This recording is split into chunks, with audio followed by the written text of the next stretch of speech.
The anti-democracy admissions we've been hearing from Trump aides. They argue now that their day job is to steal elections. Two Trump RICO defendants make that argument. Mark Meadows, facing long odds after losing a federal judge's ruling, now pushing what is a long-shot appeal that would basically require a more senior judge to overrule his loss and agree with this claim that this is actually, quote, an impossibility to draw a bright line distinction between a chief of staff engaging in official and political activity. And let's put this in full. I want people to see this. A distinction that basically says, if you did that, right, if you make this thing where you say you're engaging in official political activity, then his role would cease to function. It's a distinction that would mean you wouldn't have the position. It would cease to function altogether. Now, you take in that argument, you could see Meadows is trying to basically move the goalposts on this case. He was indicted for a RICO coup, but he wants to redefine whatever that alleged evidence of coup activity is as just political activity. Now, that is a reach because judges deal with government cases all the time. They know White House aides do intersect with some politics, so there are rules on that. But that goal and dealing with that is a long ways from a goalpost of, say, racketeering or stealing an election in a whole other state. And you can notice this rather outlandish claim that any actions to steal the Georgia votes were actually legitimate political activity, part of the job of the chief of staff, continues a shift or a creep that was originally viewed as quite extreme when we heard this, even extreme by many Republicans, because while many top Republicans, including, say, McConnell, Graham, were completely condemning the insurrection, their word, on the night of January 6th, on the days right after, we then saw the creep. We saw RNC and their officials basically proclaiming January 6th was actually legitimate political discourse. Now, peaceful protest is allowed, but storming the Capitol is a crime, and violently doing so while overthrowing the government is sedition. It's now a convicted sedition. So the RNC was pushing that out as kind of a civic argument, a shifting of goalposts, as I said, that relates to those legal claims. So what was once this sort of extreme, almost galling or embarrassing attempt to say that that was all legitimate discourse, to move those goalposts, now we see it in these actual court cases. Trump aides also trying to move the goalposts to stay out of jail. And Meadows has company with a Trump DOJ vet, Jeffrey Clark, indicted in Georgia. He's under scrutiny by his own former DOJ colleagues, while publicly claiming the problem nowadays is the poor treatment for people involved in January 6th. One of the original sins of government that has carried and caused the poor treatment of the January 6th protester defendants is the lawless formation of the House Select Committee, the January 6th committee.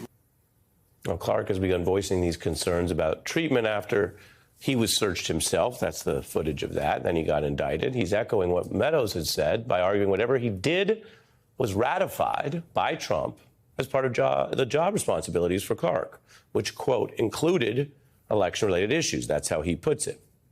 Now, the question for the judge here is narrow.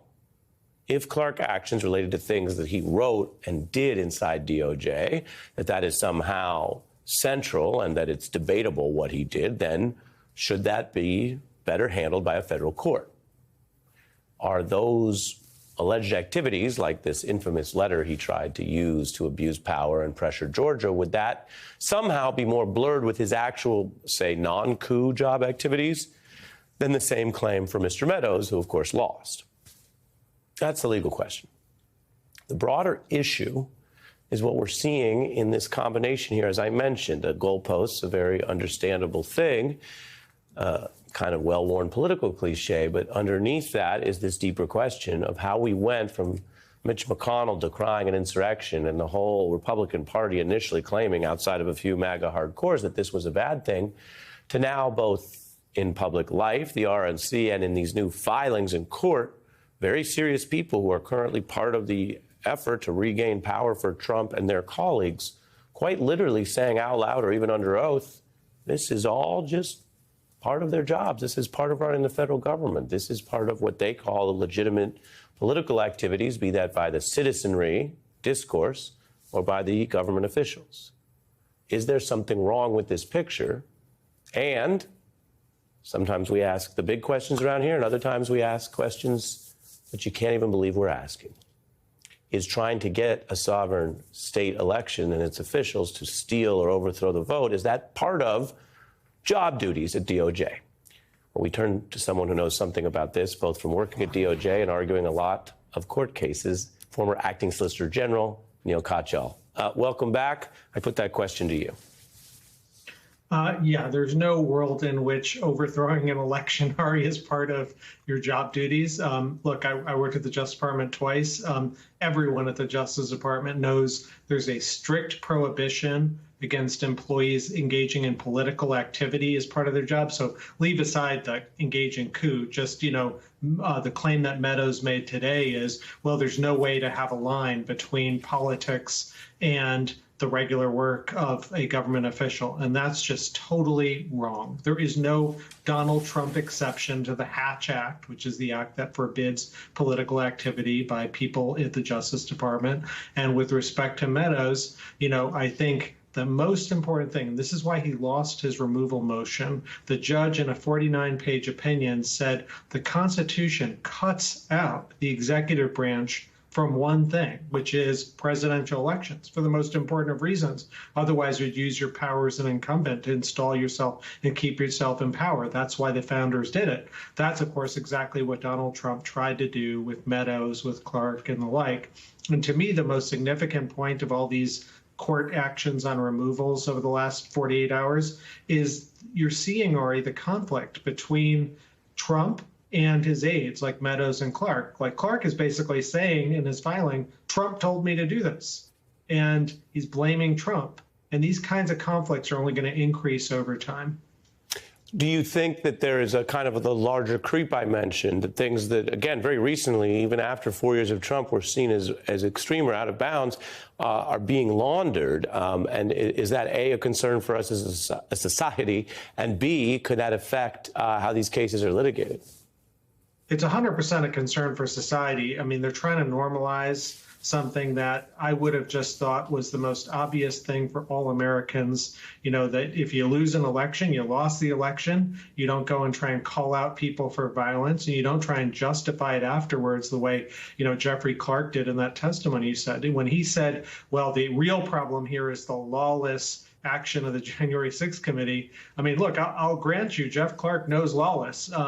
He's probably an expert at it. But there's nothing improper about what the January 6th committee did. They just simply investigated and found this guy way, way out of his lane. And that's why even Trump appointees at the Justice Department, like Richard Donahoe, told the president, if you make this guy the acting attorney general of the United States, I'm resigning right away.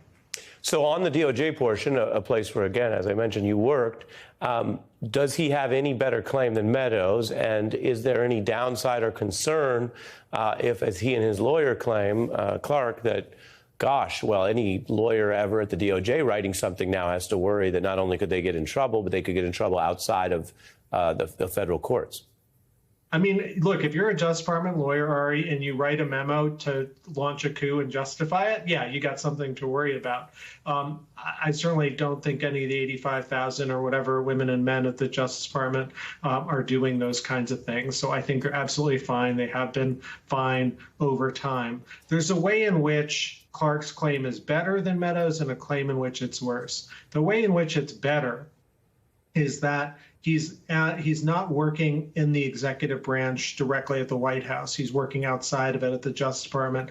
And you could view like the founders cutting out of they cut out the president and people who work directly for the president because of their worry about incumbency. And maybe you can say that doesn't extend to the Justice Department.